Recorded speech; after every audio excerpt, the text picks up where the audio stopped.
We've been talking a lot about pyramids and prisms, cylinders and cones, but we have not talked about spheres at all.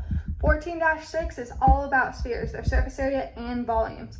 Spheres, while they once again think they're special because they got circles in them, they're actually extremely easy. Sometimes the formula is not that easy to remember, but for the most part, they're easy, as long as you remember the stuff about pi and all that, okay?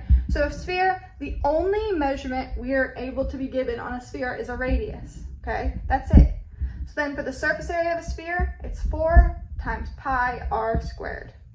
That's it, okay? If it asks you to leave it in terms of pi, you just do 4, you do the radius squared times 4 pi units squared. That's it. And now if it asks you to round, you actually do 4 times pi times radius squared. Well, I would do radius squared times pi times 4 units squared, okay? And now for volume, it is 4/3. Now you may be like, I don't know how to put 4/3 into this calculator or your phone calculator. Here's the thing. I'm gonna make my radius 3, okay, just for the heck of it. So I'm gonna do 3 cubed, okay? Now you may be like, there's no cubed. I can do 3 times 3 times 3, or I can do, where did it go? Oh, right there, sorry. X to the power of y. And that's also a button on your phone calculator. It just looks a little different on your phone calculator, that's what I'm used to. And then we say to the 3rd power equals 27. And if you tried that out, 3 times 3 times 3 equals 27.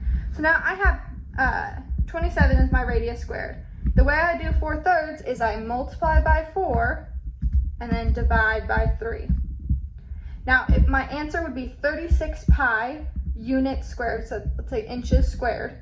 Or if it asked me to get a rounded answer, I would do 36 times pi equals, and I'd have 113 inches cubed. I'm sorry if I said squared earlier.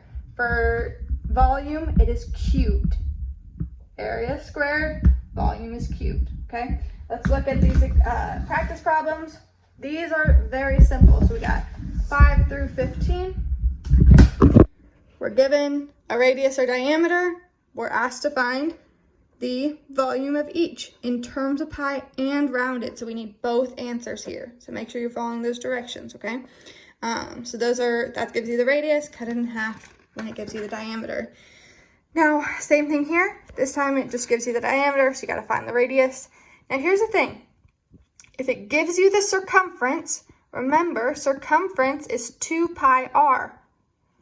If you have the circumference, can we find the radius? Yes. Once we find the radius, we can use that in the formula, okay? So your goal here is to find the radius first. Same thing here. If we have the volume, can we find the radius? Yes, we can. And then we can use that to find the surface area, okay? So that's how we do it. Find the radius first. Use a formula, set it up. 900 equals 4/3 pi r cubed. Now, something to keep in mind is, do you remember the inverse of x squared is square root. The inverse of x cubed is the cube root. And now that is a button on your phone calculator and on these calculators. I'm going to show you it on this because my phone's currently busy. So square root is right above this x squared, right? We know that that's the inverse of x squared. The cube root, okay, just like how we did x cubed, the cube root is right there. So let's say the 27 cube root is 3. Okay, so that's something to keep in mind. There are example problems of how to do this, especially given the volume, okay? It breaks down exactly how to do this step by step on Pearson. This is a very important problem to look at, example problem 5, okay? Especially to help you with that. And that is all I have for you guys for spheres.